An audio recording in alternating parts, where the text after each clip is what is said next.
Welcome back to another exciting segment of Azimuth Podcast. I am Kimberly McNabb. And I'm Barrett McNabb. In this segment, we're going to continue our coverage of the presidential candidates with Vivek Ramaswamy. We'll explore his background, his key stances, strengths, weaknesses, and his reception within the political landscape. First, let's watch his presidential candidacy video. We're in the middle of a national identity crisis. Faith, patriotism, and hard work have disappeared, only to be replaced by new secular religions like COVIDism, climatism, and gender ideology. We hunger to be part of something bigger than ourselves, yet we cannot even answer the question of what it means to be an American. Today, the woke left preys on that vacuum. They tell you that your race, your gender, and your sexual orientation govern who you are, what you can achieve, and what you're allowed to think. This is psychological slavery, and that has created a new culture of fear in our country that has completely replaced our culture of free speech in America. And that is why today I am announcing my run for President of the United States. This isn't just a political campaign. This is a cultural movement to create a new American dream for the next generation. To me, the American dream means you believe in merit, that you get ahead in this country not on the color of your skin, but on the content of your character and your contributions.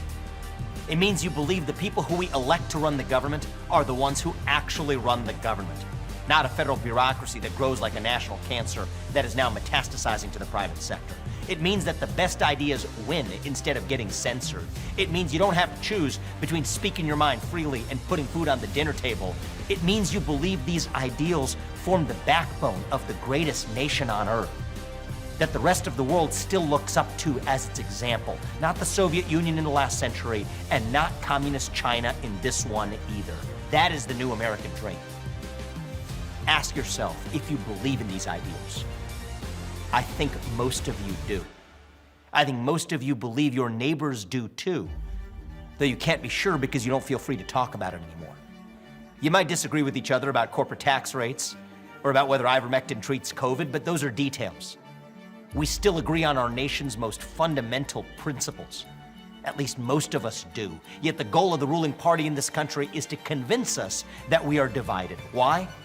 So they can accumulate more power for themselves. Well, you know what? I have a dream that we can be one people again. We have obsessed so much over our diversity and our differences that we forgot all the ways we're really just the same as Americans, bound together by a common set of ideals that brought together a divided, diverse, headstrong group of people 250 years ago. And I believe deep in my bones that those ideals still exist, and I am running for president to revive them. E pluribus unum, from many, one. That is the dream that won the American Revolution. That is the dream that reunited us after the Civil War. That is the dream that won us 2 world wars and the Cold War. That is the dream that still gives hope to the free world today. And if we can revive that dream over fractious group identity, then nobody in the world, not a nation, not a corporation, not a virus, is going to defeat us. That is what American exceptionalism is all about. And that is what we will need to revive to save this great nation.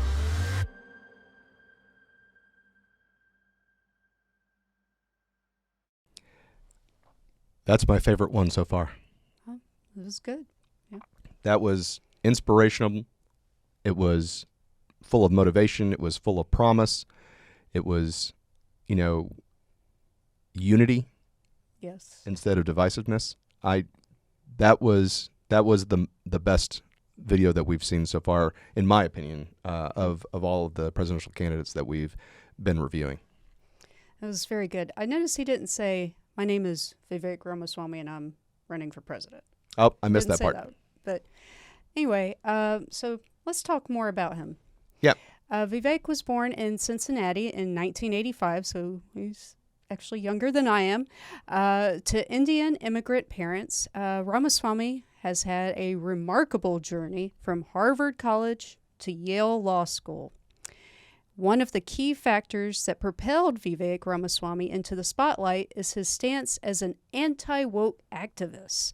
He has been vocal about opposing what he perceives as a new secular religion, like wokeism, climatism, and gender ideology, which he mentioned in his video.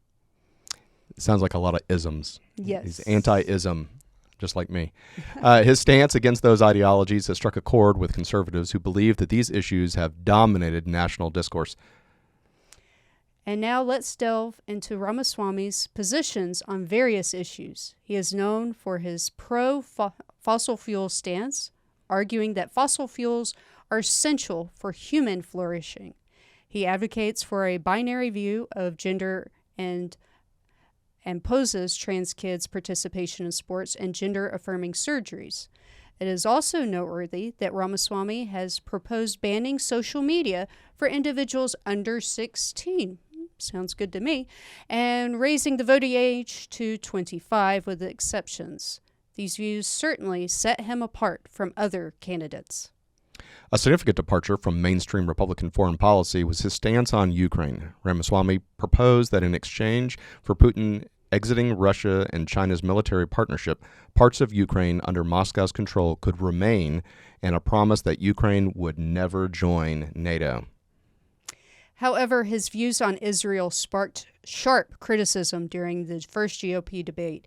He argued that Israel should not receive regular financial aid and proposed an Abraham Accords 2.0 to encourage normalization of deals between Israel and other countries. It is a departure from the typical Republican stance. Now, Barrett, given your experience at the embassy in Morocco and other trips or visits to Israel, what are your thoughts on these foreign policy positions? Well, it is interesting because Israel is an ally that is in the Middle East. Israel's our friend. I mean, they've created Iron Dome.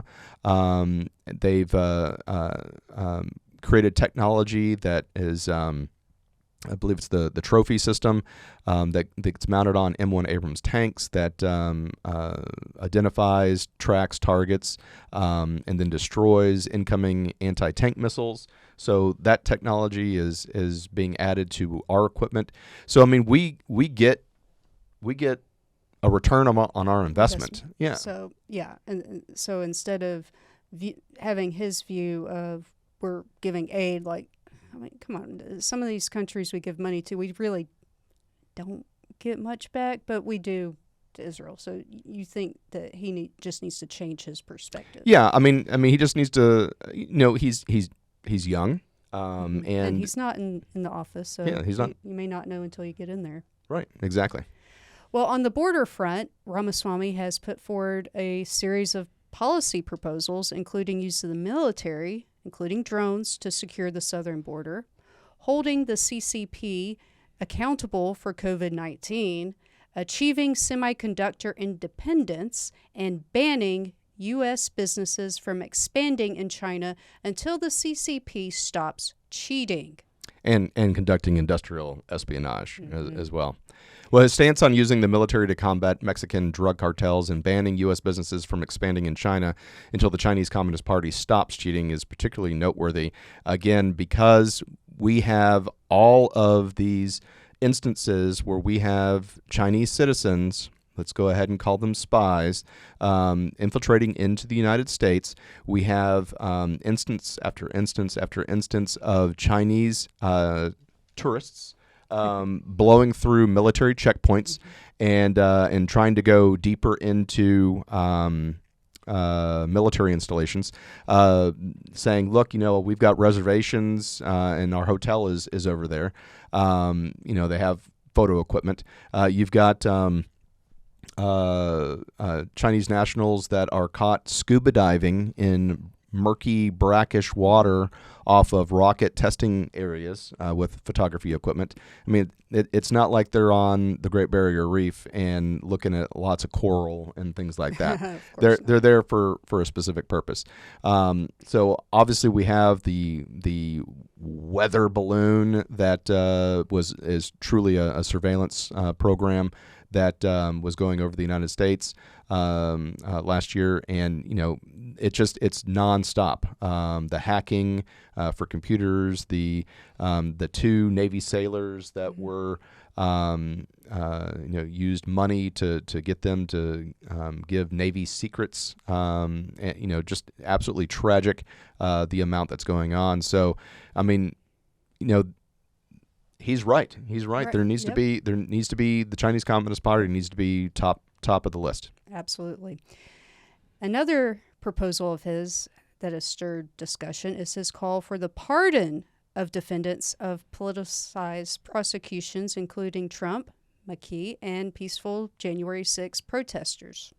Now, let's assess the strengths and weaknesses of Vivek Ramaswamy as a presidential candidate. One of his significant strengths is his business acumen. Mm-hmm. As a self-made millionaire, he founded successful companies that were in the biotech sector. And he, these became billion-dollar companies. Mm-hmm. His background as a working-class American resonates with many voters seeking a fresh perspective.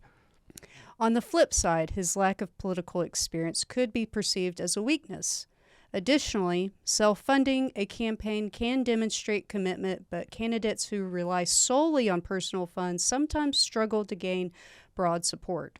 Yeah, from the last statistic that I saw, and I need to look at my numbers again, but his campaign had $16 million in it, and he had loaned the campaign $15 of the $16 million.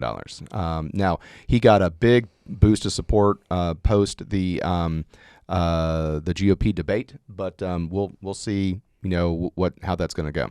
Now, how has he been received within the Republican Party and the broader political landscape? His energetic and unconventional campaign style has garnered significant attention. He's appeared on various podcasts, news programs, and even launched his own podcast, The Vivek Show. Nevertheless, he faces significant challenges in a race dominated by former President Donald Trump. During the first GOP debate, he praised Trump as the greatest president, leaving some to wonder, why is he running against Trump at all? He'll need to convince Trump supporters why they should choose him instead. Another challenge is his relatively new presence in politics. He's faced tough questioning from Mike Pence, Chris Christie, and Nikki Haley during the first debate, signaling that they viewed him as a threat, which really was a surprise to me.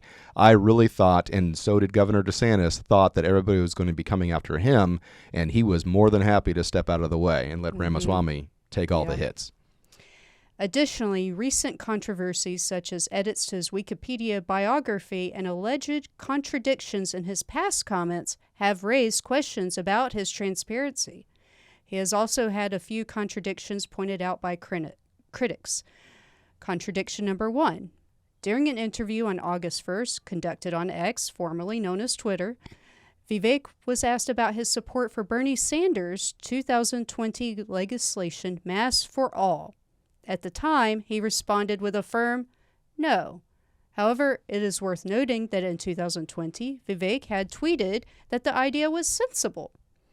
In response to this, his website explains that his initial response was meant to be flippant, and his views have evolved as he considered the changing facts.